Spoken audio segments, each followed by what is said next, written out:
the radical, fundamental principles of freedom, rational self-interest, and individual rights. This is the Yaron Brook Show.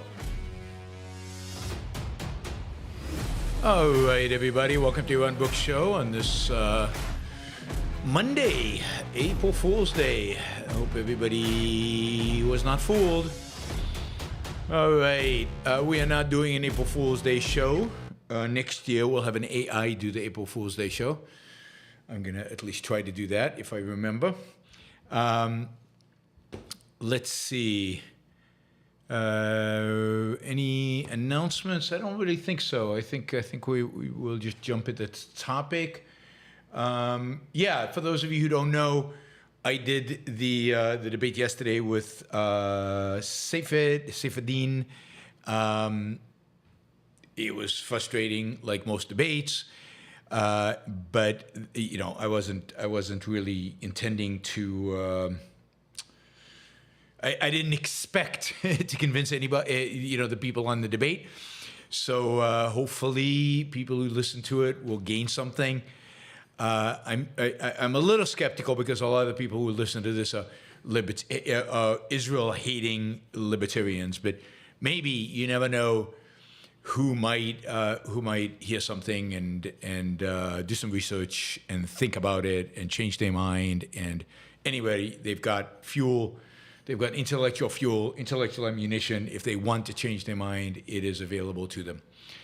All right, let's see.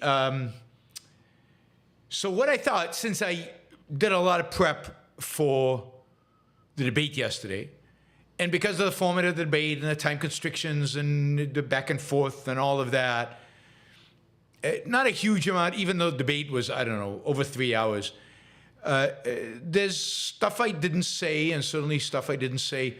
I didn't necessarily say it in, with the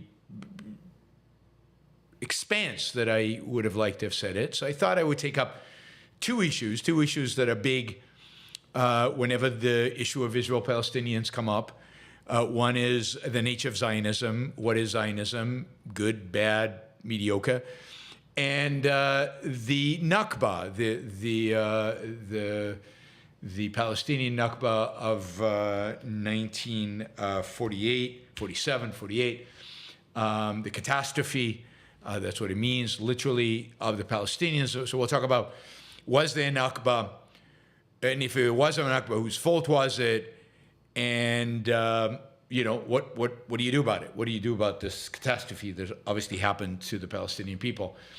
We'll talk about that, about the Nakba and Zionism. But really, what would make this super valuable, and I don't know if the right people are here to do this, but what would make this super valuable is if you guys ask questions about these issues, like if you engage in discussions with people that you know about this issue, what comes up? What are the issues that come up? If you listen to any of the debates about this issue, what questions came up in your mind? What were the challenges in your mind? When you think about the Israeli-Palestinian conflict, war, what are the more challenging things? What are the less understandable things? What are the things that you struggle with? And that would make this show so much more valuable if we had a lot of that kind of content. Questions from you about things that you are interested in, confused about, ignorant about, just don't know how to articulate well.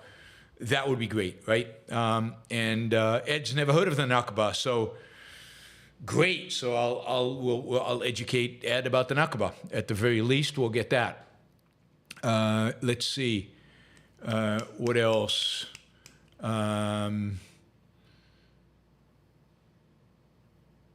Can I have your sculpture? I love it. No, Raphael, you cannot have my sculpture. God, what's up? It is a great sculpture, right? It is a David, not Michelangelo's, of course, but a David. It's an original casting in bronze. It's a 19th century piece, French artist, and it is really gorgeous. And it's even better in real life and in 3 dimensions, just to make you even more jealous, Raphael. But no, I'm not giving up my sculpture. Maybe when I, anyway, we're not giving it up. What else do I want to say before we get started? We'll talk about our sponsors in a little while, but I think we're good. I think we're good. All right. So we will start with Zionism, and then we'll go to the Nakba. So let's talk about Zionism. And one of the things I have to admit that I feel like, and you guys can correct me, but I feel like I've said all this stuff before. So I apologize, but it does seem like it needs repeating. And it does seem like these issues keep coming up and keep coming up. And Christian, when you hear this would be a great one to have a Zionism short video and a Nakba video, and just let's put them out there and be done with it, right? And then hopefully don't have to cover this topic again. But please put this up and put up questions and challenges and issues you're not convinced around, and we can discuss them. All right, let's. But of course, you can ask about anything. I'm just saying, this is a good. Luca. Luca says, "Thanks, Yaron, for the debate was safe. I look forward to it." No, you don't. Question for you now. Yes. Okay. Good question. We'll get to it in a minute. All right. So let's talk about Zionism. So let me start by saying Zionism is a package deal. Now, what is a package deal? A package deal is when you have a concept, and in the file folder under this concept, in what goes into the concept, are legitimate things, valid things, basically good things, and invalid things, bad things, illegitimate things. And there is no question that Zionism as a concept is a mixed bag. It has good things, which we will talk about.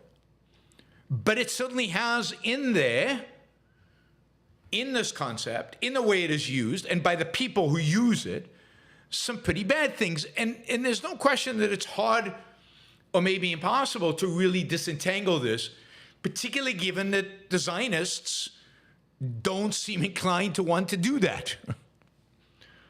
So let's talk about some of the bad things that are in Zionism. Well, in the concept of Zionism is a certain collectivism. There's something about Jews and about the Jewish identity, and that identity has some real meaning, influence, significance. And that, being, and there's no definition of Jew, of course. Is it a religion? Is it a nation? Is it a tribe? Is it ethnicity? And of course, ethnicity is, as Ayn Rand called it, is a package deal as well. It's an anti-concept. It doesn't really represent, it doesn't capture anything. Is it a culture when we talk about Judaism? So it's very difficult to define what it means to say one is Jewish, right? And I will, when we talk about the positives, I will give you my view on this. So Zionism is a movement of Jews, for Jews, nobody else. And it is a movement that basically says, it is a movement, an ideology, if you will, that basically says the Jews, and this is again in various iterations of the movement basically says the Jews must go back to their, the land that they occupied 2,000 years ago. So they were kicked out of this land by the Romans in, 70 AD or some years after 70 AD, after there was a revolt against the Roman Empire. And that is their home. That's where they should go back to. and they have a right to that land, a collective right to that land, because they were there 2,000 years ago. They were there first. And since then, by the way, since the Roman Empire ruled over Palestine, they called it Palestine at the time, there has been no nation state in that territory. It was the Romans, then it was the Byzantines, then it was a variety of different Arab empires, the Abbasids, the Umayyads, the Mamluks, I think, and then it was the Ottomans, and then it was the British. But there was never a state there, never a country belonging to a people, and therefore we are the last people to have a state there, and therefore it's ours. Now, that is collectivist, that is ancient history, that is irrelevant to anything, but that is a big part of Zionism, right? So this is a Jewish movement to bring Jews together in the land of their ancestors to form a state. And if that was it, then Zionism would be a bad thing, just in and of itself, if that was all of it. And I can understand why people think of Zionism as a ethnocentric, nationalistic, collectivistic, and for some people, certainly religion-based ideology. And that is for a lot of, unfortunately, Zionists, that's exactly what it is. But Zionism did not start out like that, and I don't think that the main push of Zionism was really that. There were always elements of collectivism. There were some elements of religion, and there was always elements of this ancient land that belongs to us. But that is not true for the founder of the movement, Herzl. Herzl is the man who founded the Zionist movement in the final decade of the 19th century. And Herzl was a completely secularized and, from his perspective, assimilated Jew who lived in Austria. He thought of himself as an Austrian, as a European, as a man even of the Enlightenment. He was a liberal in the sense back then, and I don't think he considered himself much of a Jew at all, until he was assigned to France, where he was assigned to cover the Dreyfus trial. And Dreyfus was a senior officer in the French army, a well-respected officer in the French army, admired, respected, had done a good job. And then Dreyfus was accused of spying for the Germans. I think the trial started in the 1890s. The whole affair only ended in, I think, 1902, 1903, because there was a retrial, and then there was a pardon by the president of France. It was a complicated episode. But in the trial, it became evident, it became, obvious, that the reason Dreyfus was being persecuted was not because he was guilty. But the reason he was being persecuted, and the reason he was being persecuted, and the reason he was found guilty was because he was Jewish. You know how Tucker Carlson said about Ben Shapiro the other day, he's a Jew first and an American second. He's got split alliances. Well, that was accusation made against Dreyfus. We can't trust him as a Frenchman because he's a Jew. And his alliance, first of all, is to the Jews. And he would sell us out to the Germans in this case, even if if it served the Jewish interests.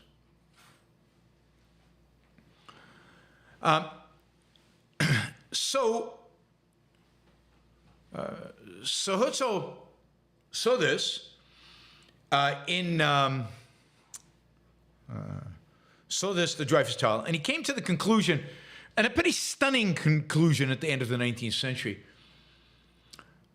that if France, the most liberal of countries in a sense, or maybe second to England, a country that had, egalitarianism and that had dismissed religion, that tried to strive towards viewing people and judging people as individuals, if in France anti-Semitism was alive and well, then anti-Semitism was somehow endemic to Europe of the time and probably of the future. Now, just to be clear, at the same time as this was happening, in Russia, in Ukraine, in Lithuania, in Poland, regular pogroms against the Jews, where Jews were killed in large scale, raped, butchered, looted, were happening. Jews were fleeing. The mass migration of Jews to places like the United States during this period, a direct consequence of the pogroms going on in Eastern Europe during this period. So, but Herzl's attitude was, well, that's Eastern Europe. They were a little barbarian. They were a little barbaric. That doesn't count, right? Even then, Russia was not a great place. But it's France. It's Western Europe. It's the peak of civilization. And anti-Semitism is here as well. And it was vile. I mean, there's literally a publication in Paris, a newspaper called The Anti-Semite, that published vile stories about, the Jews, the Rothschilds, and published, I think, translations of the Elders of Zion, this booklet about the conspiracy of the Jews to take over the world that was created by the Russians in Odessa, actually, today Ukraine, to justify their anti-Semitism and their hatred of the Jews. So he came to the conclusion, look, the Jews need to leave Europe. The Jews need to get out of here. Anti-Semitism is everywhere. It's only going to get worse, according to his analysis. I don't think he really foresaw the Holocaust, but he foresaw something very similar. And he realized that Europe was heading in that direction. And for that, it really is amazing that he managed to see that. And what he said was, in order for Jews to defend themselves, they must come together as a nation, not a religion. He was completely secular. Not a religion, not some collectivistic attitude, but a nation, in order to defend themselves, in order to stand up against the world. And he foresaw such a nation as being a nation that was liberal, again, in the classic liberal sense, a free nation, a nation that wherever it was geographically, the native people would be part of this nation. It wouldn't be just Jews. It wouldn't be a nation that discriminated. It would be a free, liberal, not perfect. He believed in public education and government investments and all kinds of mixed economy stuff. But as good as it got in kind of the late 19th century, early 20th century in terms of perspective on politics. Originally, he was really serious about an idea of doing this in South America. He thought South America was this vast expanse where there was a lot of open space, and he thought it was possible to negotiate a deal with Argentina or Brazil or somewhere around there and establish a Jewish state in South America. And A lot of his writings describe this Jewish state that's going to be in South America, and he talked to kind of the wealthy Jews about the potential of, in a sense, bribing a country. You know how in Honduras now they're trying to set up a free, like independent city state within Honduras that will have its own laws and all of that. Well, there's a sense in which Herzl wanted to do this in South America, in that, you know, for Jews, on the principle of Jews can come there, but it's going to be a kind of a European country. It's going to be a civilized, free, liberal country. When South America, it turned out not to work, and he appealed to the British, and there was discussions with the British. The British at some point offered Uganda, and Herzl got all excited about Uganda, and it actually came to a vote among the Zionists about whether to go to Uganda or not, and it was voted down. But Herzl voted for it because he didn't care about where it was. It was the principle was involved. It wasn't about the land. It wasn't about the geography. It wasn't about the Holy Land. But for some in the Zionist movement, it was. This is why it's a mixed bag of good people and bad people, and a movement that doesn't have a clear, unequivocal agenda. Finally, it was obvious that the most successful attempt would probably be to go to Palestine. By that point, there were already significant numbers of Eastern European Jews moving to Palestine and trying to create start building agricultural institutions and other kind of institutions in Palestine. So Herzl accepted that. He spent a lot of time trying to lobby the Ottoman Empire to allow for expanded Jewish immigration and ultimately to provide some kind of autonomy or sovereignty to a Jewish state in Palestine.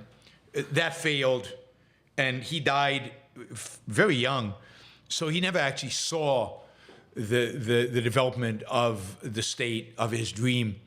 He never saw it come to reality, at all. Indeed, 50 years after he wrote something like, 50 years from now, I will not see this, the Zionist dream become a reality.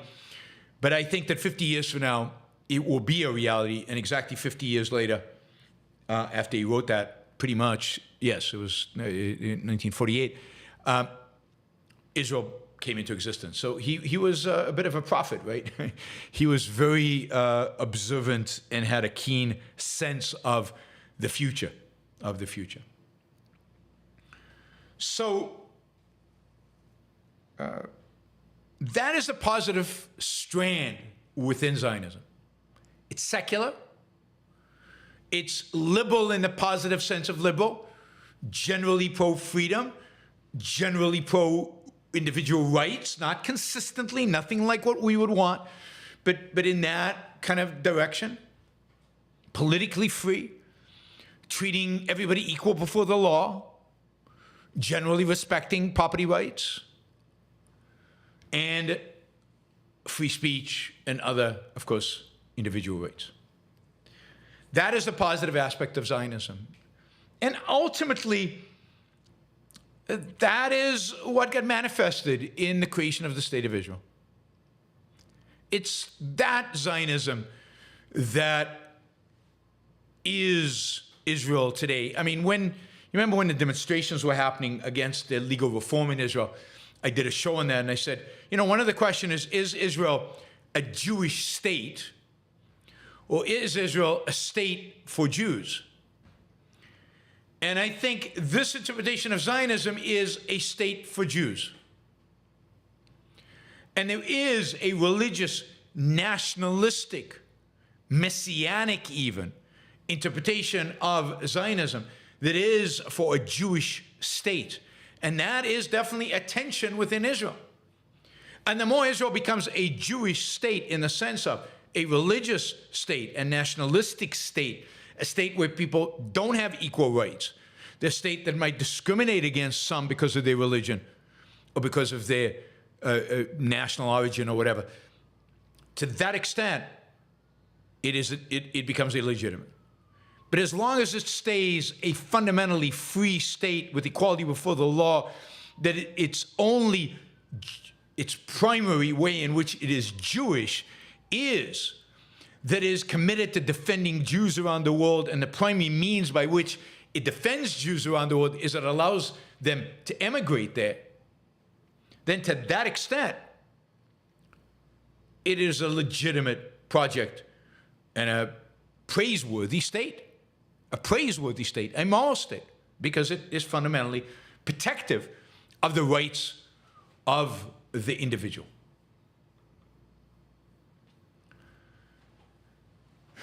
All right. So one other point I want to emphasize, because I see so much distortion of this, certainly came out in debate yesterday, but I see it distorted all over the place.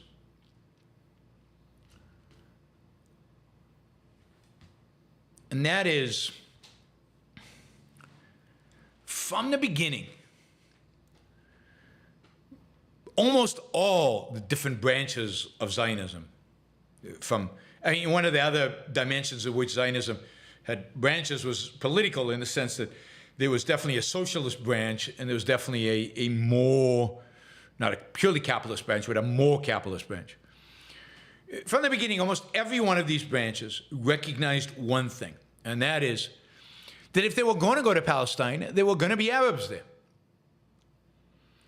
And every single one of them was committed completely, thoroughly, to the fact that whatever state was founded, it would be a state that treated the Arabs as equal citizens, that respected their rights.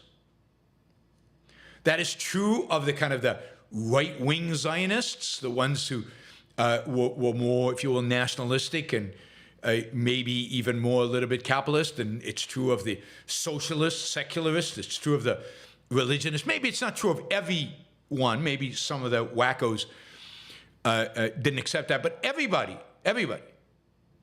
accepted the idea that there would be equal rights in the new state. And they keep saying it. They keep repeating it in writing over and over and over again. Now, this is important because in the I think it started in early 1990s, maybe even in the 1980s, there was a new generation of Israeli historians. And these historians were very anti-Zionist. They called themselves post-Zionists, maybe because they were inspired by postmodernism. And they started writing, misinterpreting, distorting, perverting, changing the history.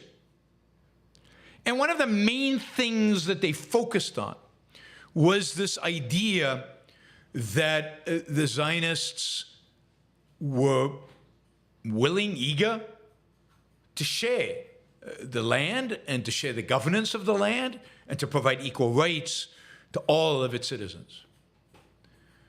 They started often making up, distorting, taking out of context, perverting different descriptions, writing about this, and making the argument that no, the Zionists always wanted to kick the Arabs out. And this will connect to the Nakba in a minute.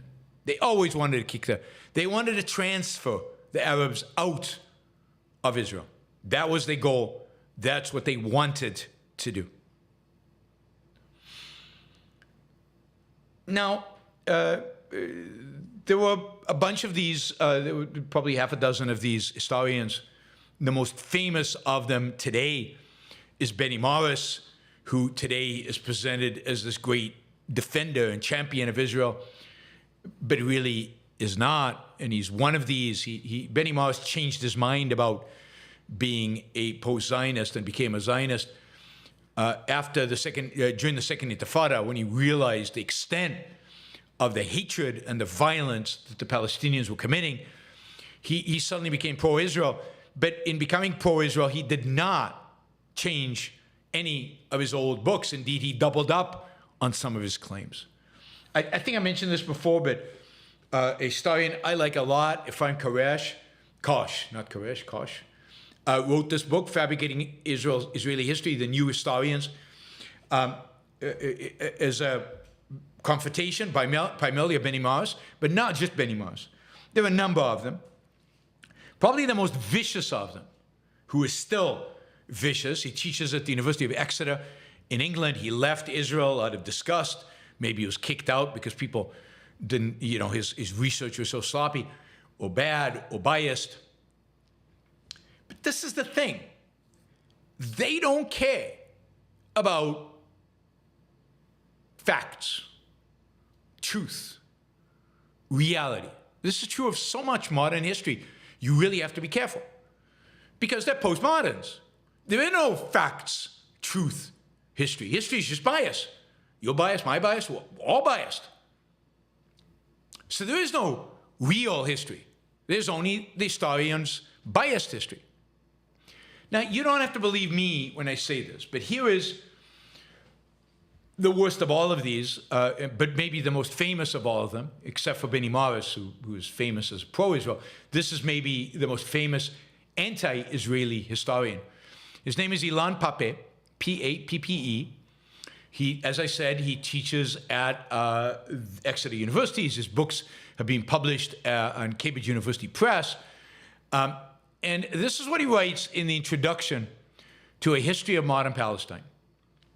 Quote, "My bias is apparent, despite the desire of my peers that I stick to facts and the truth when reconstructing past realities." I'm going to read that again, just so you get the full weight of this, right? "My bias is apparent, despite the desire of my peers that I stick to facts and the truth when reconstructing past reality." And he puts truth in quotes. He doesn't believe there's truth. He doesn't believe there's facts. And you're reconstructing past realities. There's not one reality. There are many realities.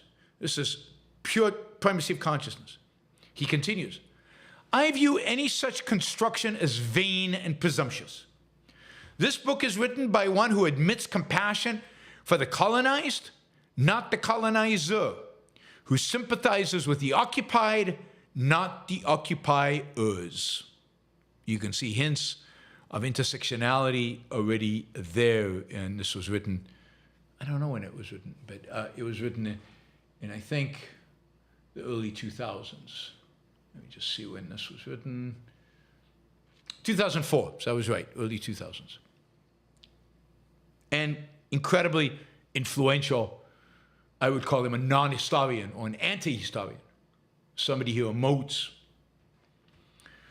If you generally want a good history of this period of the early settlement of Israel and of the Nakba and the War of Independence, it's pretty detailed, but I think it's probably the best book out there about this period. I would recommend another book by Ephraim Kosh, K-A-R-S-H. It's called Palestine Betrayed. Palestine Betrayed. All right, so let's talk about the Nakba. The Nakba is the catastrophe. It is the term the Palestinians use and the pro-Palestinians use to describe the refugee reality that occurred in 1947-48, primarily 1948, even into 49, where, depending on who you want to read, but probably 600,000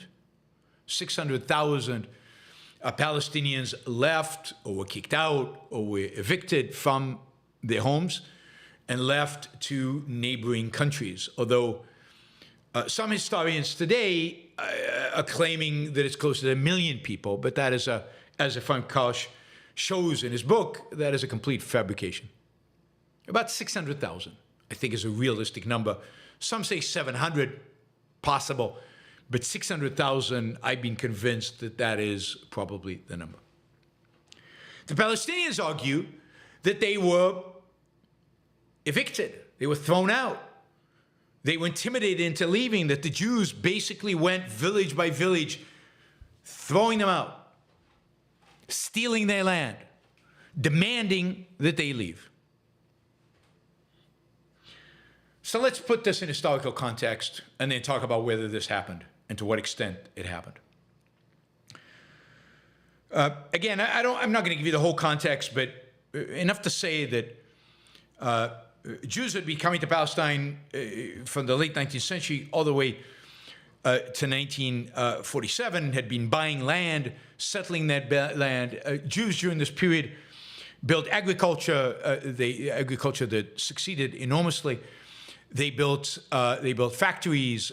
This is a really untold story of Israel's founding, is the role of the industrialists, the businessmen, the traders, the people who really established Israel as a dynamic, prosperous economy.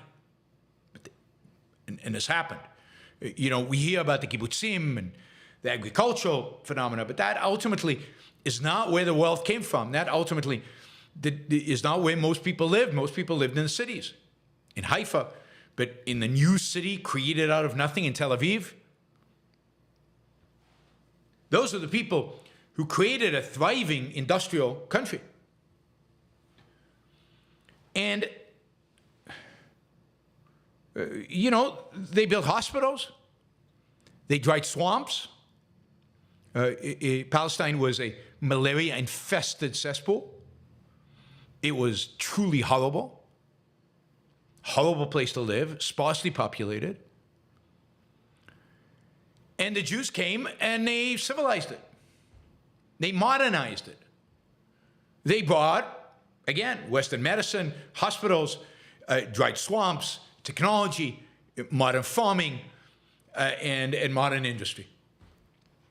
Life expectancy among the Arabs skyrocketed. Infant mortality skyrocketed. Cases of malaria plummeted among the Arabs, benefited enormously.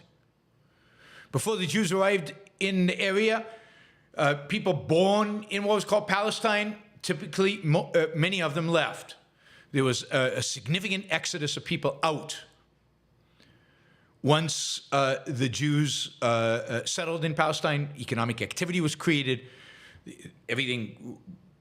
There were more jobs, there was more, again, diseases and all of that declined. People stayed. And indeed, there was some in-migration. Population of the Arabs in Palestine skyrocketed. So up until 1947, the Jews had come. They had said, look, we'd like to form a Jewish state here. We're willing to give equal rights to the Arabs under this state. All we are asking for is open immigration for Jews to come in. Arabs have 22 other countries they can go to. We're asking that in this piece of land, Jews can come in because of everything I said about anti-Semitism and the need to protect ourselves.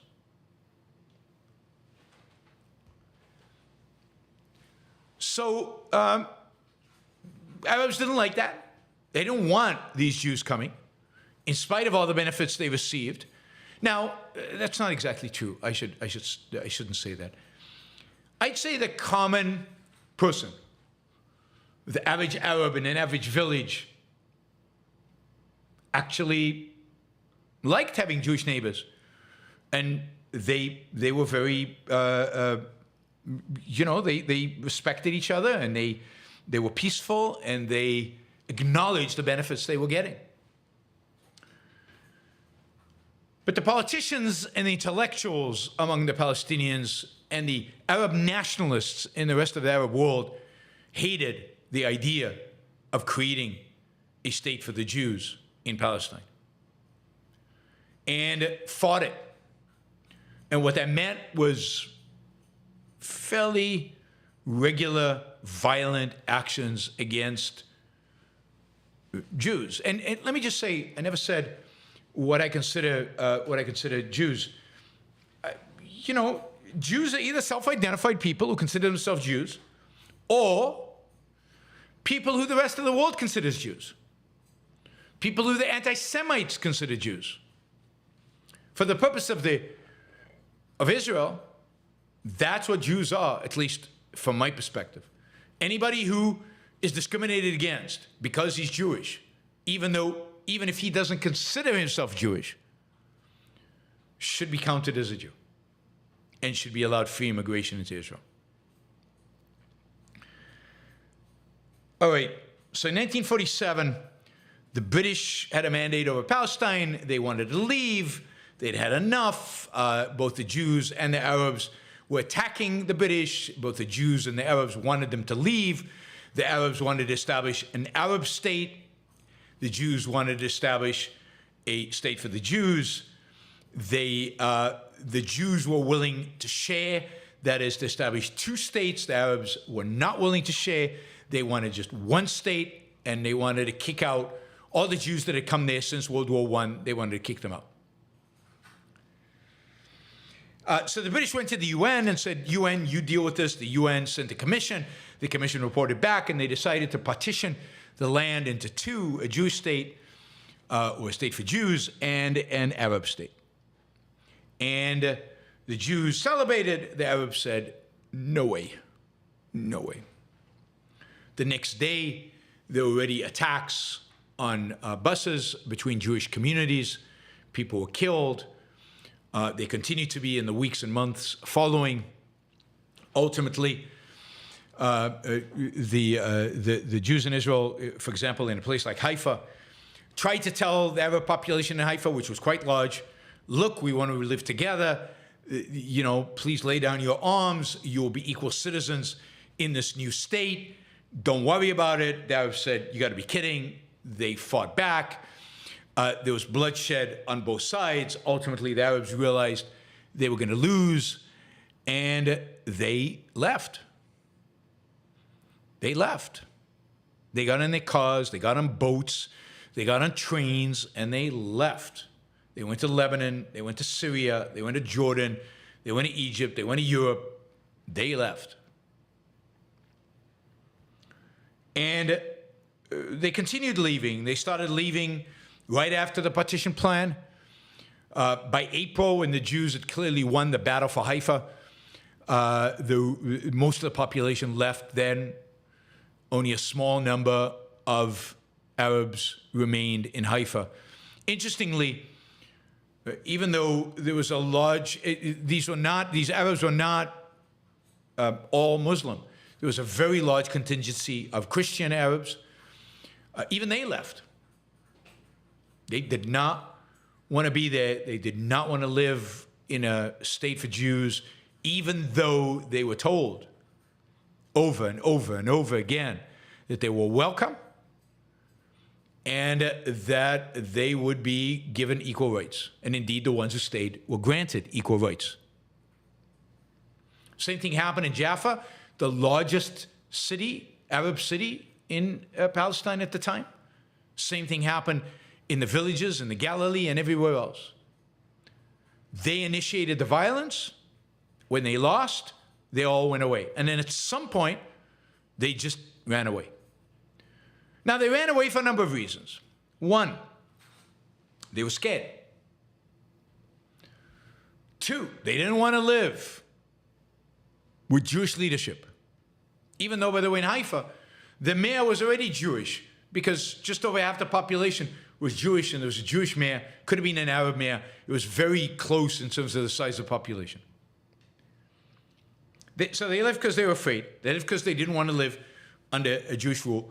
They left because they hated the Jews, many of them. And they left because the Arab nations said over and over and over again that they were going to launch a war as soon as the British left Palestine, which was scheduled for May 1948. And as soon as they came in, they said, we want to clear out the civilians so you don't get hurt. And we're going to win pretty quickly. And once we win, you can come back. Now, I'll just note that not a single Arab country fought in that war in order to establish a Palestinian state. Every single one of them fought in that war in order to grab a piece of Palestine. Every single one. Now, there were announcements. In Haifa, there were people going around in cars with megaphones. Arabs, encouraging Arabs to leave, telling them they should leave. Telling them that is what their leadership wanted. Whether it was Palestinian leadership, the Mufti of Jerusalem, Husseini, who was a Nazi, went to Germany in World War II, hung out with Hitler, talked about the final solution, talked about exterminating the Jews in Palestine. He was a full-fledged on sympathizer to the Nazis. Recruited Muslims to fight with the Nazis, I think in the Balkans. This was the leadership the Palestinians had. Once the Arab armies invaded, again, Palestinians ran away or were told to evacuate. Evacuate because they didn't want to, the Arab armies wanted a clear field. They wanted just soldiers on the front. They didn't want Palestinian civilians getting in the way. Now, there are cases in which Israel did evict civilians in population centers. In Lod, in Ramle, which is near where the international airport is today. These were two Arab towns that had fought, that had, again, were part of the initiation of force against the Jews, rejected partition, rejected the idea of a state for Jews. When they tried to have a ceasefire, the ceasefire fell apart, violence erupted, and then at the end, the Jewish leadership decided, look, this is a strategic location on the path from Tel Aviv to Jerusalem. We do not want an enemy behind us. We do not want an enemy in our rear. And the populations there were evicted.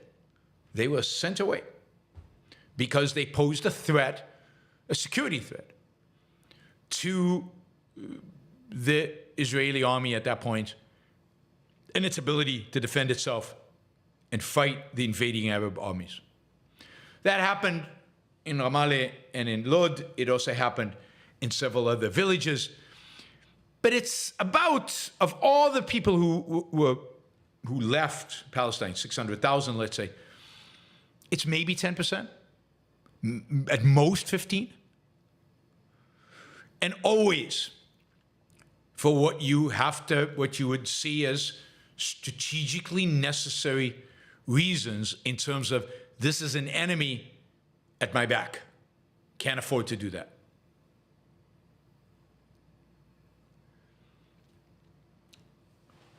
All right, so was there a Nakba, a catastrophe? Yes. But the catastrophe was of the Arabs' making. And indeed, in 1949, after the war was over, the Palestinians' complaints were not about the Israelis. The Palestinians' complaints were about other Arabs, their own leadership, the Palestinian leadership, and the leadership of the Arab states who fought Israel, who told them to leave, and who didn't win, but lost. So here we have the Nakba, the catastrophe, a catastrophe of leadership, Palestinian leadership that encouraged them to go fight, that encouraged them to initiate force against Israel. The Arab leadership that encouraged them to leave, that encouraged them, don't worry, we'll bring you back, we'll let you back in, everything's fine. It's a catastrophe, absolutely. But not one that can be blamed on Israel. If they had never initiated force, then they would have never had to leave. Once they initiated force, if they surrendered, handed over their weapons, and said, okay, we're willing to live here in a Jewish state, they would have become equal citizens. They would have maintained their property rights. Nobody would have taken anything away from them. But they chose to run away, to leave. And of course, this is a catastrophe of the Arab leaders who decided to invade Israel in May of 1948, and then went on to lose the war and strand hundreds of thousands of people as refugees. Israel, after the war, in 1949, made an offer to accept the whole of the Gaza Strip. God. And in it, at the time, were 100,000 refugees, and accept them into Israel, and accept the Arab population that was there into Israel as part of a peace deal with the Arab states. The Arab states said no. Indeed, the catastrophe is the unwillingness of the Arab world to live in peace with Israel, to accept this state, this free, relatively liberal, relatively democratic in the positive sense of elections, state among them, because it was free and they were not. There's no Arab state that is free in any sense, and because it was a state dominated by Jews. So the catastrophe is an Arab catastrophe. Its fault is the fault of the Arabs. And the Palestinians, if they have any complaints, it should be to their own leadership and to the leadership of the Arab world. A leadership, by the way, that has rejected peace deal after peace deal after peace deal for a long, long time. Could have solved these problems a long time ago. But will not, cannot, whatever. All right, so that is what I have to say about the Nakba. I know there's a bunch of questions you have about this. Let me quickly, I'm going to scan the questions. Okay,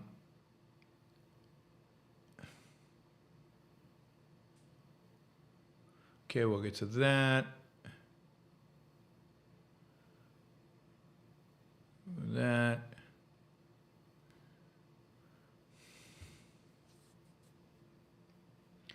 Okay, I'm going to take this question that came in late. I will do the others in a minute, but let's do this one because it's directly related to the Nakba. Q2 Santos says, the land partitioned by the UN between the Jews and the Palestinians, haven't those lands had ownership before the Israeli state? If it did, what about the property rights of those owners? So, good question. So, the land, like all states, was divided into two portions. There was land that was owned by private citizen, and there was land that was owned by the state. Before the partition plan, it was basically held by the British mandate. Before that, it was the Ottomans. Before that, it was the whatever empire ruled over there. Just like in the United States, 75% of all the land west of the Mississippi is publicly owned by the government, owned in quotation mark. The same is true of the pre-partition land in Palestine. Much of the private land, most of the private land was owned by Arabs. A minority of the private land was owned by Jews. And the idea was that once a state was created, that nobody would lose their private property ownership. That the state, the Jewish state, in this case of the Jewish state, the Palestinian state, and the state of the Palestinian state, would then own, in quotation marks, the land that was so-called publicly owned. And that private land would be kept private. And that would be true of the Jews who landed up in the Palestinian state, because the borders were drawn such that some Jews would be in the Palestinian state. And that would be true of the Arabs in the Jewish state. And just to be clear, the Jews were quite happy with this. they were quite happy with respecting the private property rights of those Arabs who became citizens of the Jewish state. Now, there is a question of what happens to property rights when you initiate force and then you run away. And one can make an argument that you lose those rights. You lose those rights because you initiate force. What about families who never initiated force and who ran away? Well, to the extent that they supported the people who did initiate force, I think they're still guilty and therefore lose their property rights. There is one category, though, that is of concern, and that is, let's say there was a family who objected to the initiation of force, but for whatever reason ran away because they were scared, because there were issues, or maybe they were thrown out by the Israelis. Then I'd say they have a legitimate case to sue the Israeli government to demand, at the very least, compensation for the land that they lost. Now, Israel refuses to allow all the refugees to come back. Now, there's a lot of reasons for that, among others, because there's no definition of who these refugees are. The numbers have grown dramatically. I mean, it's not clear that any of them, that all of them are actually refugees from Palestine. And it's many generations have gone by. There is a statute of limitations on these things. But also because these people are clearly hostile to Israel. And why would you let a massive 5 million to 6 million people today population come into into your state who are vehemently, violently opposed to its very existence? So Israel is completely justified in not allowing them back. So basically, the Israeli government confiscated all the land that was held before, and unfortunately, most land in Israel today is held in the public trust, just like it is in many countries like Singapore and others where almost all the land is, quote, publicly owned or leased. Leased to private owners, only a little fraction of it is allowed to be sold. That is something to condemn Israel for. 90% of all the land, I think, in Israel is owned by the government. That should not happen. All of that land should be auctioned off and sold, all of it, to the highest bidder, including Arabs and Jews and anybody else who wants to participate.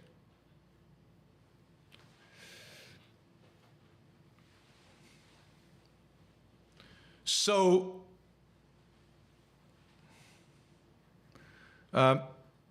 property rights existed. By the way, the Palestinians said, in our state, there will be no Jews. And indeed, when the Jordanian army captured a series of Jewish settlements in Gush Etzion in the west, what's today's the West Bank, the civilians there surrendered. They were all executed. They were all killed by the Jordanian army because Jews cannot live in an Arab state, or at least not in the numbers that they were living by 1948-49.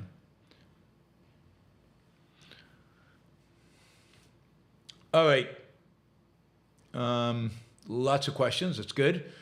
We've got $100 questions. So the 100, we'll go to 50. We got $200 questions. Then we'll go to 50. Then we'll go to $20 questions. And then we'll shift to all the other questions. And we'll see how long all this takes us. All right. We'll start with Hopper Campbell. Oh, before we do that, we have 2 sponsors for the Yaron Brook Show. 3 sponsors. ExpressVPN, you can get 3 months extra if you go to expressvpn.com/Yaron Brook. The link is below. The Ayn Rand Institute. The Ayn Rand Institute is encouraging serious students of objectivism, whether they're technically students or they just study objectivism.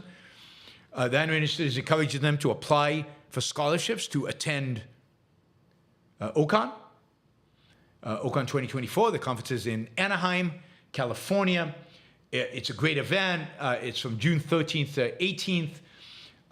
You can meet up with objectivist intellectuals. You can hang out with old friends, make new friends. It's a great little kind of gulch type atmosphere for 6 days. You can be in university, high school, or just studying Einstein's philosophy on your own. You can be eligible for a scholarship, including travel expenses. So please apply. Applications are being taken until April 15th at midnight, and you can do that at einrand.org/start here. We have a new sponsor, and that sponsor is Alex Epstein. Alex is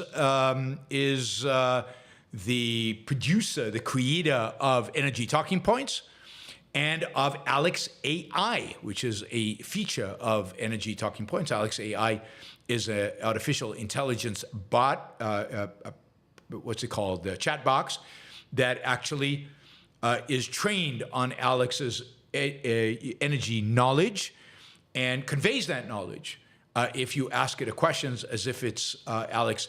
This is Alex AI today is being used by CEOs and members of Congress, maybe even some governors, I don't know. And yeah, it's a terrific application. And you can get Energy Talking Points for free, and you can subscribe to Alex AI. So please go check it out, alexepstein.substack.com. alexepstein.substack.com. All right. Thank you to the sponsors. All right, Hopper Campbell. Prager University posted civilization declines when men are emasculated. Is there any truth to this? Or perhaps civilization declines when masculinity is defined as being a warrior? It's not like Hamas was emasculated. They probably think of themselves as macho. Yeah, I mean, I don't think that's right, but I also don't think Prager University has any concept of what the concept of masculinity actually means. I mean, think about it. Civilization was rebuilt by the Renaissance. The Renaissance was, some of the leading figures in the Renaissance were Raphael, Michelangelo, Leonardo da Vinci, all three probably gay, pretty sure about Leonardo, pretty sure about Michelangelo, not that sure about Raphael, but likely. Maybe even Donatello, hard to tell. But they weren't exactly what I think Prager University means by masculine. You know, the barbarians who sacked Rome were certainly masculine in the Prager University definition of it. You know, were the Nazis masculine or feminine? You know, the whole thing is stupid, right? History is determined by ideas. History is determined by ideas. Was the Enlightenment a project of masculinity? I mean, there's a sense in which, yes, I think Thomas Jefferson and even Diderot and Voltaire and you know, John Locke, I think of them as masculine, but I'm not sure Prager University does. They're men of the mind. Are men of the mind considered masculine? I'm not sure how good they were chopping wood. So, no. I mean, again, what shapes history is ideas. Ideas have an impact on our perspective on masculinity and femininity. And if you have the right perspective on masculinity, and yes, Michelangelo, Leonardo were very masculine. But you have to have the right perspective on it. And I don't think Prager University does. And so their definition of masculinity is anti-civilization and is destructive to civilization because it's a materialist definition of masculinity. It's when men were men and women were women and put in their place. But the reality is that man is a rational animal. That is the primary feature. And a masculine man is a man of the mind who can act in reality. Michelangelo certainly could act in reality. He could take one of those slabs of marble and turn them into something amazing. So what Prager and what most of them don't understand is the role of the mind. Michael, amazing how many friends I've lost since October 7th. people I had been friendly with for decades just cut ties over my pro-Israel stance. It makes me cynical. Not a shred of decency or an ounce of integrity in most people if they're willing to cut you off so easily. Well, I wouldn't see it that way. I'd say there's not a shred of integrity or decency in anybody who's pro-Hamas after October 7th. So good riddance, I would say. They were never your friends. They were never our value. If this is how irrational, this is how nihilistic they really are. So it's not that they're willing to cut off. You should have been the one to cut them off. I wouldn't be friendly with anybody who, in a sense, justified, rationalized, explained away October 7th. So, yeah, but it is pathetic that is the world in which we live, where there are people like that. Kellen, I heard a perspective on Nietzsche, where in ancient Greece the strong do what they can and the weak suffer what they must. And philosophy, reason, logic, and argument are denigrated concept used by the weak to take power. Thoughts? Yeah, I don't know about ancient Greece. Yeah, I mean, I definitely think that Nietzsche viewed the strong could do what they want, the weak suffer what they must. I definitely think that he viewed emotion, will, as a primary, and was not favorably inclined to reason. This is the big disagreement between him. But I mean, the main source of the disagreement between him and Ayn Rand. He didn't present a positive moral theory. He resented Christianity, which is good. He resented altruism, which is good, but had nothing as an alternative. Nothing as an alternative. A zero-sum world in which some men live by exploiting others. But not a positive moral code that is universal. And no connection of that moral code to reason. That is Ayn Rand's great innovation. So I think that is right in terms of viewing philosophy, logic, and reason as signs of weakness. But I'm not a Nietzsche expert, so that's as far as I'll go because I'm not an expert. Thank you, Kellen. $50, that's very, very generous. Adam, was it a mistake to form Israel on this land? Would they have thrived more in South America? Seems driven by religion to be there versus purely for safety from persecution. By now, you would be thinking God would have opined on whose land it belonged to. Yeah, no kidding. Look, I don't think they would have been any safer anywhere else. Nobody was going to give them land in South America. Africa was not exactly going to embrace them. African culture was not necessarily a culture that would embrace them. They would have, if they were in Uganda, they'd be fighting Africans, Idi Amin or whoever.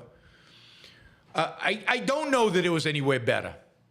I don't think there was anywhere better. I mean, maybe South America, if anybody was willing to give them the land, but nobody was.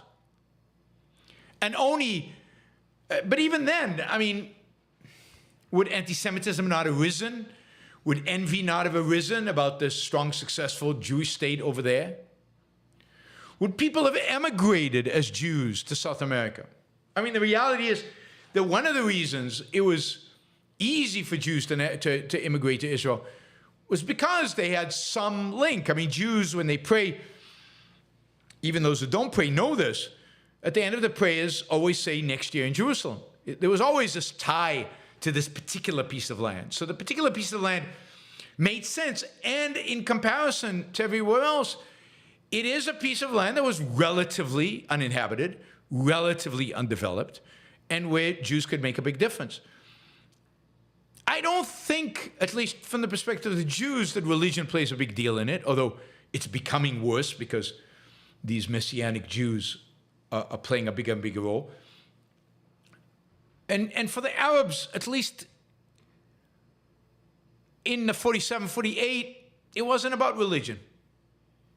It was about ethnicity. I don't know what it was about. It was about Arab nationalism. It was about being an Arab more than it was about religion. Although there was always among the Arabs an element of religion to it.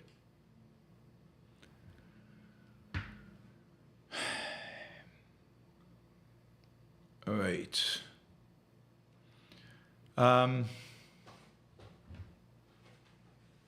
Anything else I wanted to say?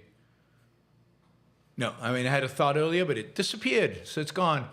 All right, it's now thank you, Adam. That was another $50 question. So Hopper, 100, Michael, 100, Kaylin, 100, Adam, 50, Kaylin, 50, Adam, 50. You guys are great. Really, really appreciate that. And you know, that's a big chunk of, that's half of what we've raised so far, so really appreciate it. All right, Liam, now we're going to do a bunch of $20 questions. Thank you. How do you deal with someone when reason and evidence don't penetrate their mind?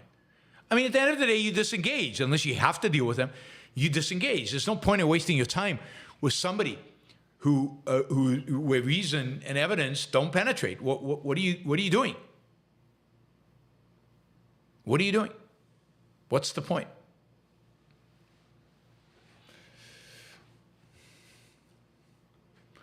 By the way, if you have questions for me, if you have challenges for me, if you think I'm wrong on something, anything like that, the super chat is available. Ask a question. I answer them all. You want to make a comment, make it in the super chat. I am happy to answer all of those things. All of those things. James, is evil only successful early? It can only go as far as a blitzkrieg or an October 7th. It can never sustain winning campaigns. True, but look, Christianity sustained itself for 2,000 years, so it can sustain itself for a long time. So yes, in the face of even semi-good, in the face of even a little bit of goodness, evil is not sustained for a very long time. It falls apart. It cannot win.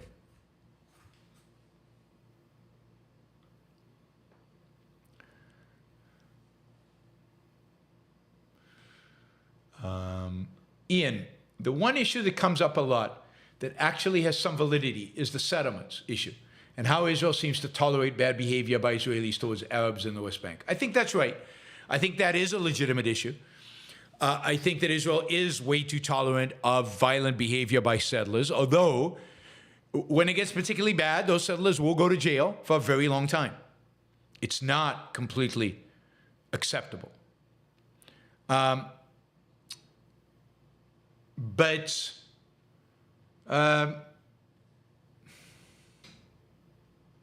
there is an issue of settlements.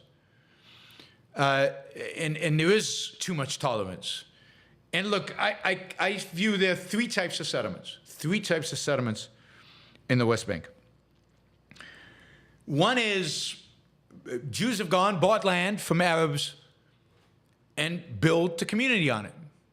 Nothing wrong with that. It's 100% property rights. There's no issues. There's no problems. And the extent to which the Arabs attack them, that's horrible. The problem with that is that if an Arab is known to have sold land to a Jew in the West Bank, they are murdered. They're killed. So very few Arabs are willing to sell the land to Jews. Right now, nobody does. They used to, but they don't anymore because of threat of violence. Now that is fundamentally immoral, and one has to condemn the Arabs for doing that. But if somebody buys land, builds a settlement on that land, it's theirs. There's nothing to complain about. Second case, a lot of the land on the West Bank was part of Jordan. Again, government owned, if you will. And Israel inherited that. When Jordan initiated force against Israel in 1967, and Israel conquered the West Bank in a war of self-defense. As such, the Israeli government can do with that land whatever it wants. Now, the question is, does the Israeli government treat Arabs and Jews equally in the disbursement of that land? If Arabs want to start a settlement on that land, can they? And it turns out that they can. There is an example that I read recently about a Palestinian in the West Bank who built a new town, a new city. You know, he had to go through the whole bureaucracy of getting permits and getting land and getting all this, but he built it. He created it, and it's there. But some of that land is given to settlements. And again, you can't argue that's illegitimate to the extent that it's transferred from public ownership to private ownership, which is a good thing, not a bad thing. But to the extent that it discriminates in the selling of the land to Jews versus Arabs, that's bad. The third type of settlement is a settlement where the Israeli government steals land, confiscates land from Arabs to form a settlement. And that is illegitimate. It's wrong. Those settlements should be disbanded, and Arab owners should be compensated for that land. So in some cases, that's unequivocal. It's also true that some settlements are settled in order to establish certain security barriers along the Jordan River, for example, Jordan Valley, or in certain strategic areas in the West Bank. Others are settled for, I don't know, religious, biblical, historical reasons. One is good, one is bad. So even with the settlements, one has to be very careful in differentiating what's legitimate and what is illegitimate. I did want to say this because it relates to this question about, is Israel a religious country? Israel is amazingly secular. Indeed, I couldn't believe how religious America was when I came here, how religious Americans are when I came here, because my experience of Israel was of people who are basically atheists. And all my friends were, the neighborhood and the school, religion never came up. I mean, it was something you did for tradition's sake, but not out of belief. Not out of belief.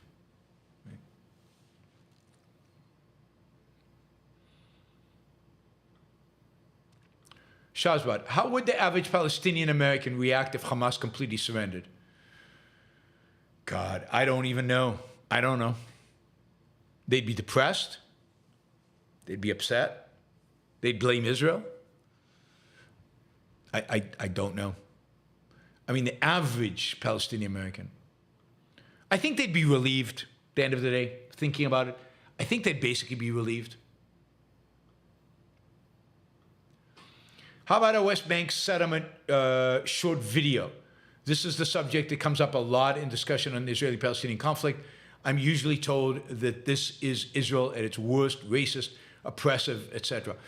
I mean, there are many people on the settlements, and maybe Christian can splice together my previous answer on this one.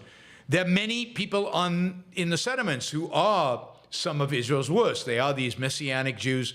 They are all about religion. They are racists. They do discriminate against Arabs. It's also true that they've also experienced some of the most horrific attacks by Arab terrorists than one can imagine, where Arabs have entered people's homes and slit people's throats, including children. You saw what happened on October 7th. People in the West Bank dread that every day. So it's not a clear-cut thing. So the settlements are a mixed bag. But again, at the end of the day, the moral responsibility for their existence really is on the Palestinians. If they'd agreed to the many attempts to create a Palestinian state in that territory, there would be no settlements there today. If they were peaceful and had not launched the Second Intifada, there would be a lot less settlements. There would be no wall. There would be no barriers. There would be no checkpoints. All the things that Palestinians complain about constantly are their own making. I mean, when I lived in Israel, Palestinians crossed over into Israel all the time. There were no walls. There were no checkpoints. There were no barriers. They came. They lived in Israel. And they worked, took the money home. They slept in Israel. They came from Gaza. They came from the West Bank. And there was no issue. But once they started blowing up buses and blowing up cafes and doing suicide bombings and killing people indiscriminately, yeah, you have to isolate them. You have to build walls. You can't let them just come into Israel freely. You have to set up barriers and roadblocks. That's their fault. If they were committed to peace, none of that would exist. None of it. Friend Harper, the challenge I always come to is the epistemology of emotionalism. I can cite history and moral arguments, but it's dismissed as supporting genocide. Hard to win an emotional argument using reason and facts. Yeah, so don't argue, right? Walk away. If all they're doing is emoting, then just walk away. Because there's no point. You're wasting your time, you're wasting your energy on people who don't deserve it, and it's not going to have any impact on them.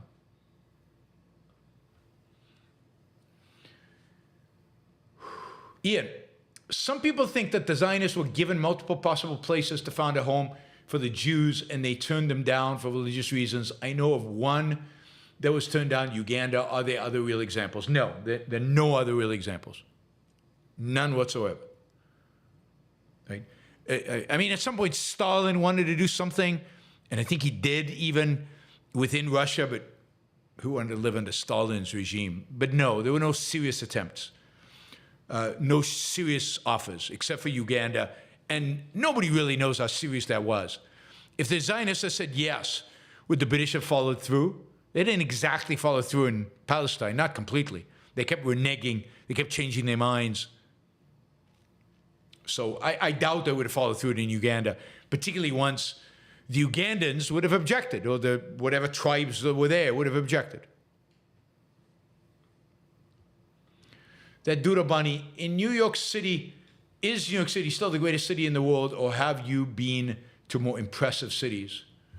Well, I would have said Hong Kong was more impressive before the Chinese took it over. In some respects, Shanghai is more impressive just because of the bold architecture that they have.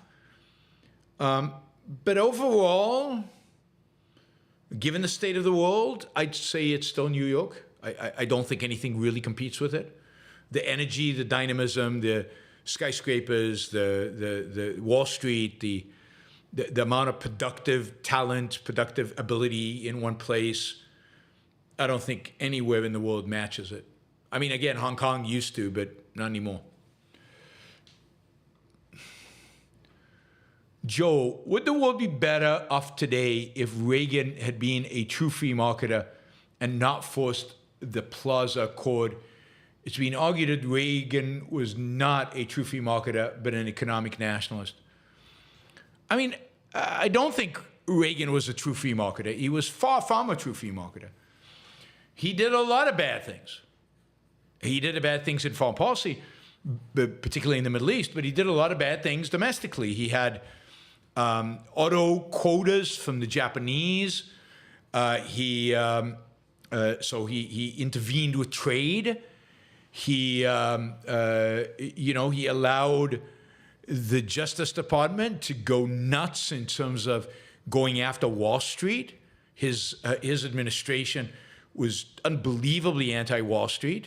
Rudolph Giuliani was in the Southern District of New York, but this is federal, right? Not a New York attorney, he was a federal attorney going after Wall Street on federal crimes, so it was awful. He didn't deregulate anywhere near enough. Most of the deregulation happened under Jimmy Carter.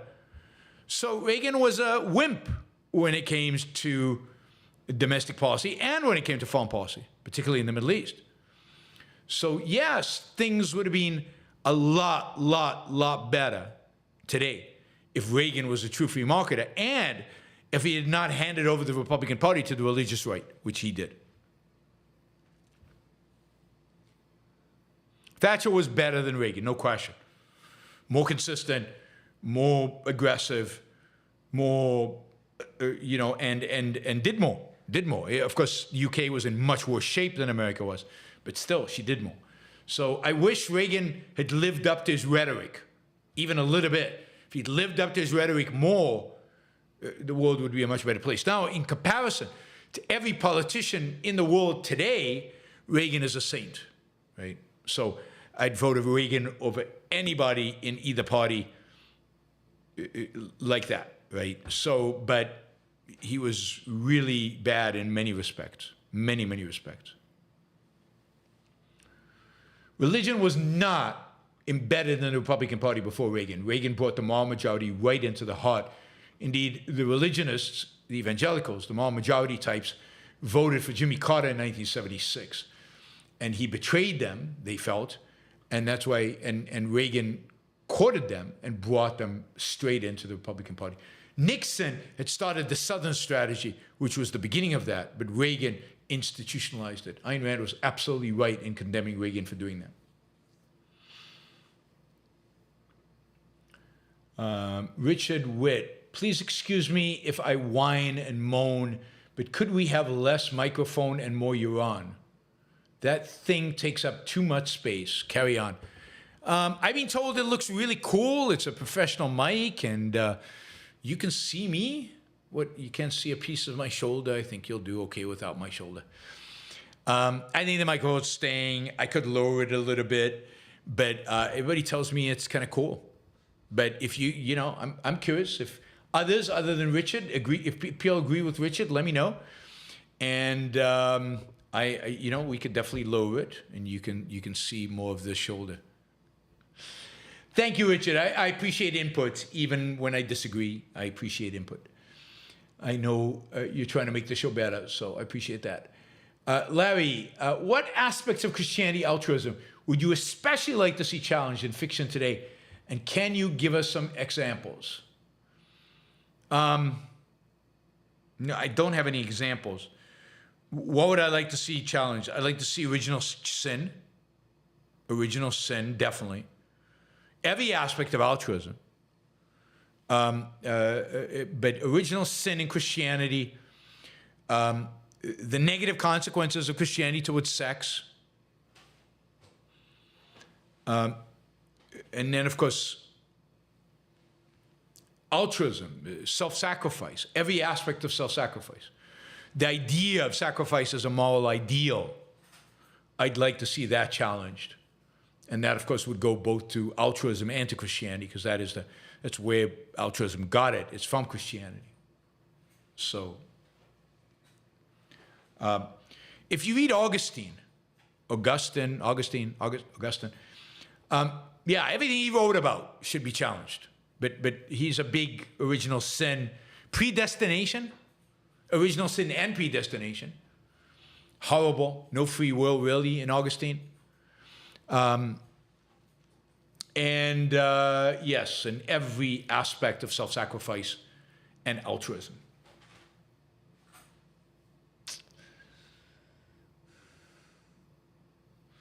All right.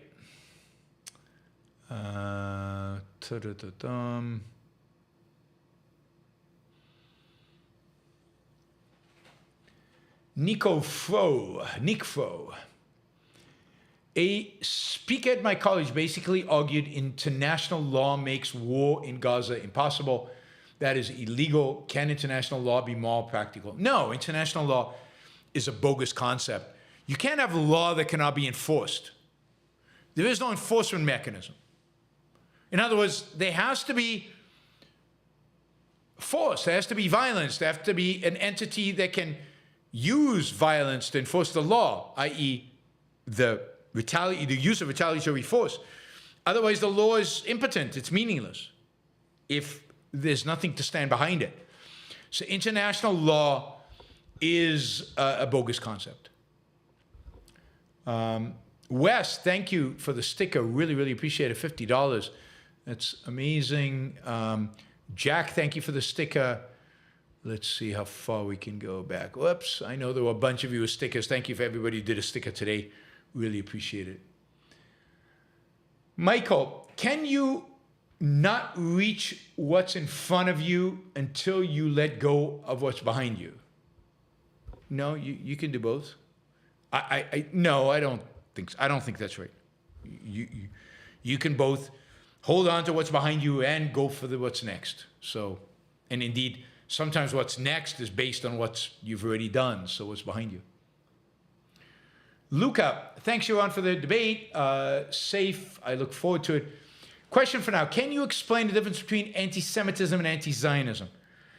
Yes, I mean, anti-Semitism is the hatred of Jews, all Jews, for the fact that they are Jews. It constitutes all kinds of attitudes, Jews, money grubbing, they try to control the world, there's a lot of things. You can, I think, legitimately be anti-Zionism. You can say, I don't believe the Jews should have their own state. I think that's collectivistic. I think that's nationalistic. I think that's an ethno-state, and that's wrong. And therefore, I'm against Zionism and not be anti-Semitic. However, I think most, or maybe not most, but a lot of anti-Zionists, a lot of people who today expressed anti-Zionist views are indeed anti-Semitic. I'm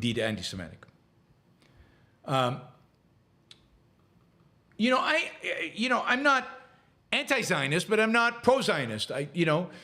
It's just like I don't really consider myself a Jew, unless, like, I like what Ayn Rand says, unless facing anti-Semitism. I don't think myself a Jewish. I don't celebrate a single Jewish holiday.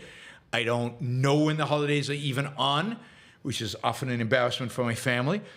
I don't do anything Jewish, right? It's in the culture of how I grew up. It's genetically, I'm related to people who are Jews. And in the face of anti-Semitism, yeah, I'll stand up against it.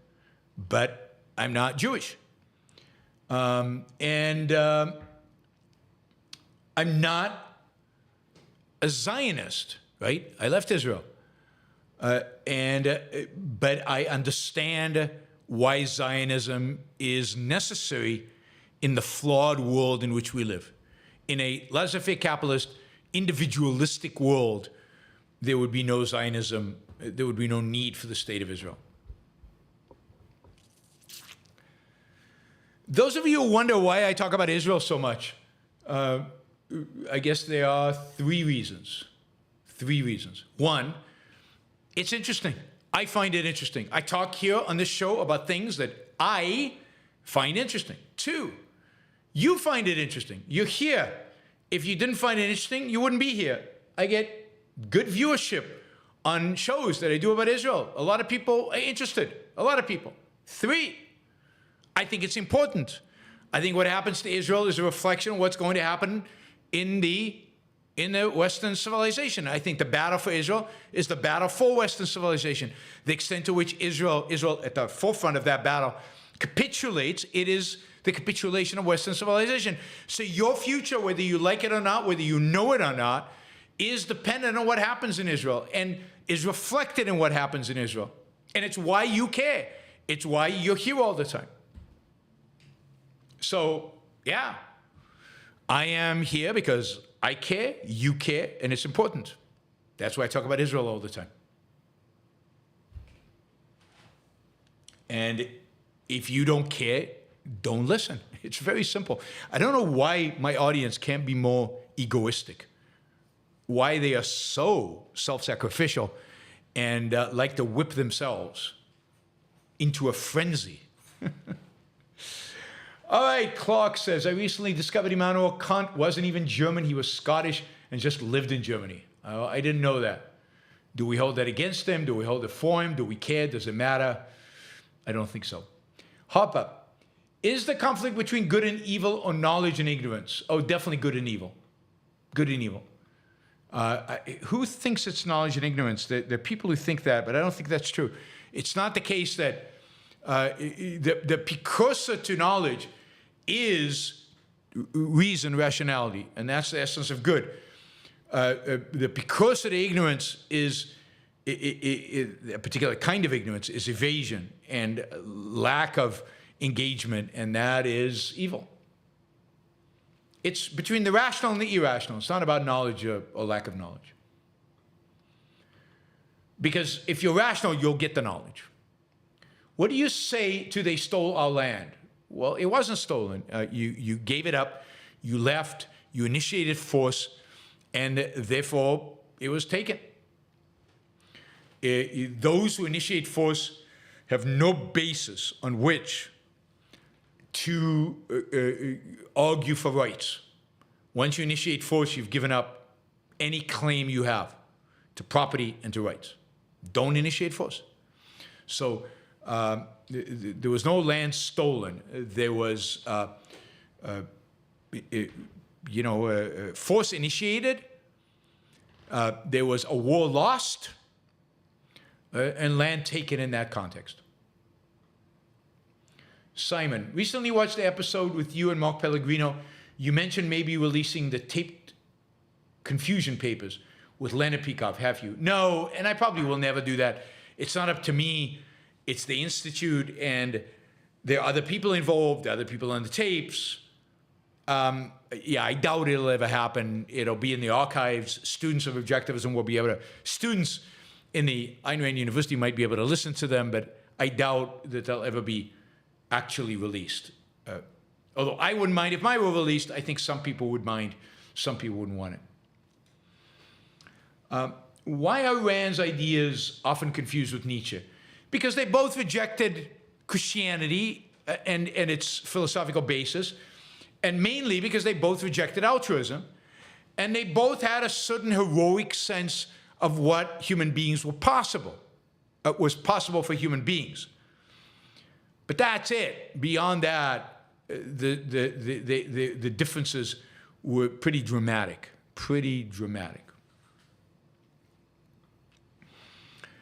Michael, do you like Noa Tishby? Would you have her on for an interview? I just finished her book, actually. I thought it was very good. I mean, there's definitely a nationalist, collectivist slant that she has. There's no question about that. But she's smart, she's articulate, and she's good. Yeah, I would have her on the show. It's somebody I've considered having on. But again, I'm not going to agree with everything she says. I'm certainly not going to agree with her collectivism.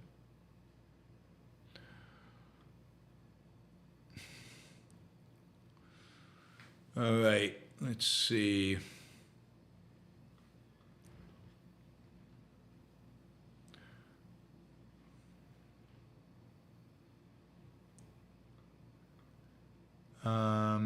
Are you a fan of Israeli band Subliminal? I don't know anything about the Israeli band Subliminal, so I don't know. Liam, is Islam the largest suicidal death cult ever created? I mean, it's unique in that they commit suicide and kill people. But yeah, probably. But I wouldn't say Islam is the death cult. A certain segment within Islam is the death cult. It's not all of Islam. Most Muslims do not commit suicide. Most Muslims do not engage in violence. Most Muslims do not kill other people. So I wouldn't paint it with such a broad brush. That Durabani says, breaking news, Trump announced Chris Christie will be his choice for VP in his 2024 campaign. I guess it's April Fool's Day. Thank you, Durabani. Matt, which has worst root ideas, Islam or Christianity? I actually think Christianity has worse root ideas. The one good thing about Christianity is that it has been modernized. It, accepted the influence of the Enlightenment. It accepted the influence of the Renaissance. It was watered down. It was changed. It adapted. It was flexible. Maybe that's ultimately Christianity's strength, is its flexibility. Dogma changes constantly. So, but at root ideas, I can't think of a worse ideology than Christianity. There are many respects in which Islam is much better. Islam is a religion of self-esteem in a sense of confidence, not as self-esteem. Confidence, it's a confident religion. It's a religion of traders. It's much more sympathetic to wealth. It's much more sympathetic to trade. It's a religion of warriors, successful ones. Christianity became a religion of warriors, wasn't at its root. But the root of Christianity is meekness. It's subservient.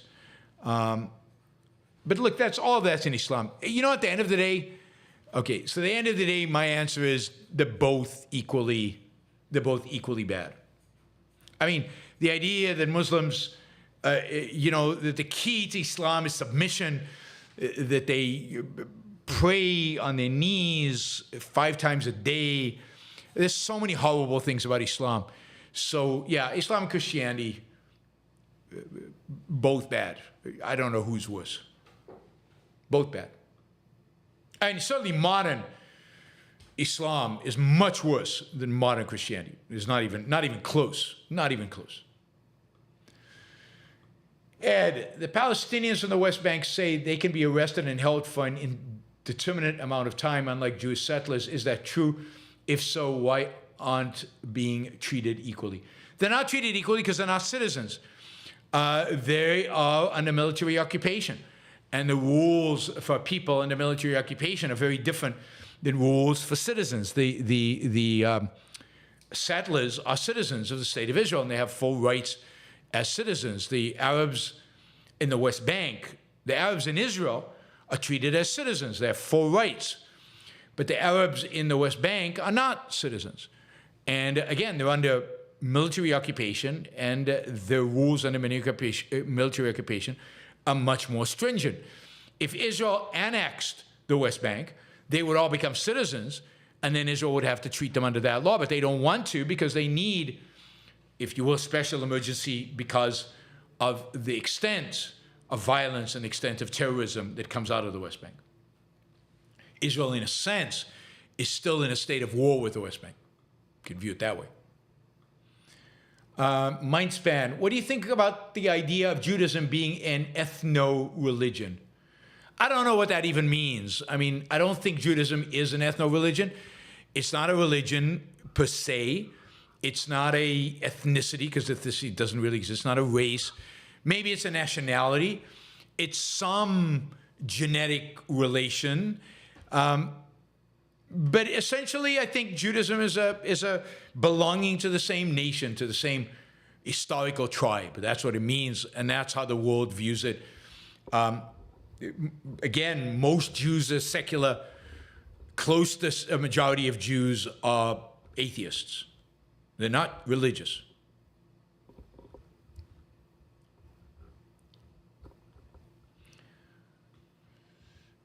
Stav, when will the scholarship decisions for Ocon be released? I don't know. I have no idea. You have to ask somebody at the Institute. Andrew, thanks for fighting the good fight. What were the key takeaways or insights from the debate yesterday? Oh, I don't know. Anarchists are hopeless. Libertarians are hopeless. We've got a long fight and battle ahead of us. Yeah, so it's just very, very difficult to deal with people who are dogmatic and refuse to think, and and you see that, throughout the libertarian movement.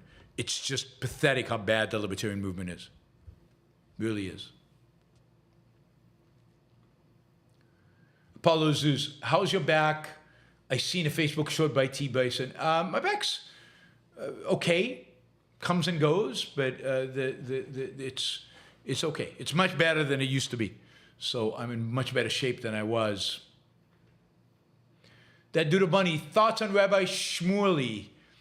He's a clown. I don't know much about him, but he just seems unserious and clownish and ridiculous, and I'm not sure what the point is. Andy, somewhere related, how do rights apply to indigenous tribes that have no conception of property rights, i.e. they have no way to sell land, they don't understand trade? Does that matter? I mean, there's a sense in which you have to treat them like children, because they are, conceptually. And yeah, I mean, you cannot, you can't treat them as animals. You can't treat them with, you can't just use arbitrary force upon them. But there's a sense in which you have to educate them about these concepts and try to get them to understand these concepts and try to bring them around to that and facilitate that. It's very hard, as the experience with indigenous people has been all around the world. But I think that's what you need to do. You don't want to just come in with violence. What does that make you? And just take it from them. You can. You have the superior force. You want to at least find ways for them to understand these ideas, embrace them, and engage with them. Now, we live in a world where there are no indigenous people anymore, so it's less of an issue today, more of an issue of just reflecting back on history. Why isn't, this is Rafael, why isn't mutual aid societies a big topic in objectivism? Is this a good alternative to welfare state, or should we win selfishness argument without focusing on helping others to avoid contradictions?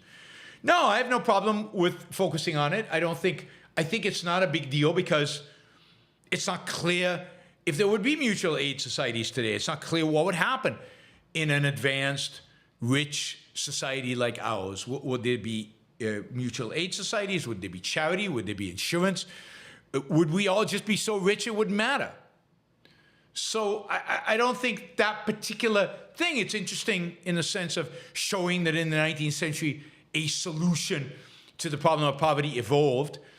But you're not going to win the argument based on that. The argument has to be a moral argument.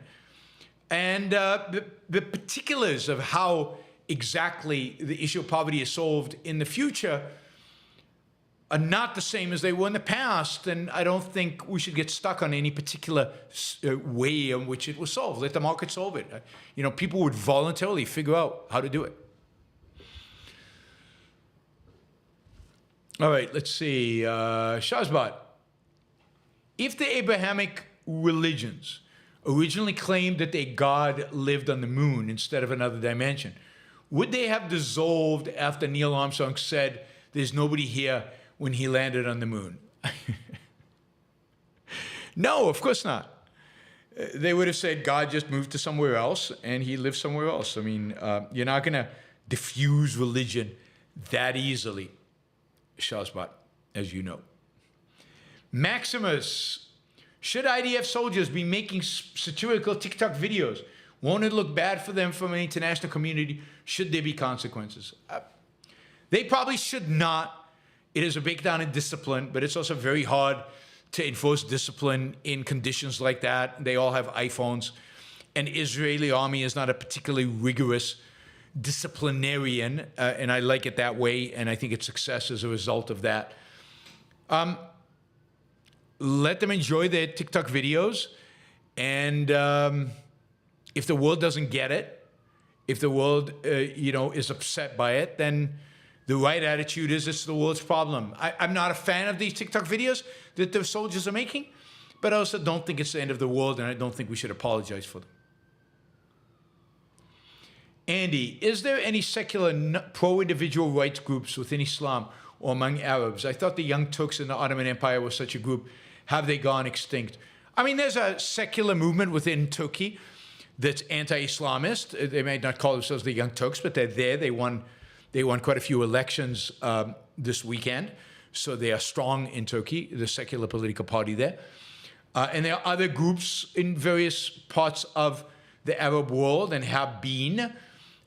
Pro-individual rights is a big leap. Most of the secular groups, unfortunately, in the past in the Arab world were fascist.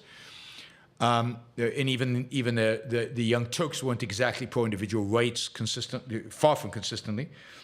Outside outside the Arab world, in the Western world, there are Muslims who are trying to reform Islam and secularize it. I think that's the most you get. Hopper Campbell, the context of that is on Twitter threads. I engage in arguments as practice for refining my understanding and persuasion and to win the onlookers. I disengage, but that's challenging when advocating. Yeah, I agree. I'm not saying don't engage, but if you're engaging, then know why you're engaging, know what the purpose is, and move on when it's time to move on. Andy, have you seen American Conspiracy? Refers to October surprise, Iran-Contra. Any comments? No, but the Iran-Contra is a real thing, and a lot of what happened around then, around the embassy, around the hostages, around arms to Iran and all of that was real and bad. I don't think I've seen American Conspiracy. If I had, it was a long time ago. But there certainly was a conspiracy. No question about that. Matt says, why was Judaism being typically better than Christianity and Islam? I think because two things. One, it was always more this worldly than Christianity and less submissive than Islam. And then because it was more this worldly, it was more open to the influence of Aristotle, primarily through Maimonides, but even in the Talmud and in the in some of the other books that Jewish scholars wrote. There's definitely an influence of the Greeks and the Romans and of kind of Greek philosophy, and in Maimonides a huge influence of Aristotle, whereas Christianity was Neoplatonic, was influenced by Plato from the beginning. It was very, very Platonist. Judaism was more Aristotelian and more this worldly as a consequence. But even the Old Testament is just more real, more this worldly, more about human life and happiness on this world than is Christianity, which has always been about the rejection of knowledge, about rejection of this world. I think that's why. There's no afterlife, for example, in Judaism. So there's no altruism with a motivation to, oh, but you'll get rewarded in an afterlife. That doesn't exist. It's this world. This is it. This is all you have, which is a huge advantage from a life perspective. All right, guys, thank you. We made our target. We exceeded it. That's fantastic. We exceeded by quite a bit, so we really, really appreciate that. Let's see. I will be flying tomorrow, so no shows tomorrow. I will definitely try to do a show on Wednesday from Sao Paulo in Brazil. I'm giving a talk in the evening, so I'll probably do it during the day. I'll do a show, you know, the gods of the internet willing, the gods of Wi-Fi at my hotel is willing, and then I will try to do shows from Buenos Aires. I'll fill you in on what happens with Milei and what happens with some of the other stuff. But I will be in Brazil tomorrow, and then in Argentina on Thursday. There's a conference Friday, Saturday, Sunday. Milei is coming on Saturday. And then I'll be in Santiago, Chile. And so I'll try to do a show from Santiago, Chile. So that is the plan. I hope to be able to do shows from there. I hope to fill you in on everything that's going on in Latin America and all the exciting activities and the conferences and all of that. Yeah, I have a 6 a.m. tomorrow morning flight, which I hate. Means I have to wake up at 4, which I hate. But so be it. It's going to be a good trip. I will see you all probably while I'm on the road, certainly when I get back. Thank you for all the supporters. Thank you for everything. And have a great night and a great week. Bye, everybody.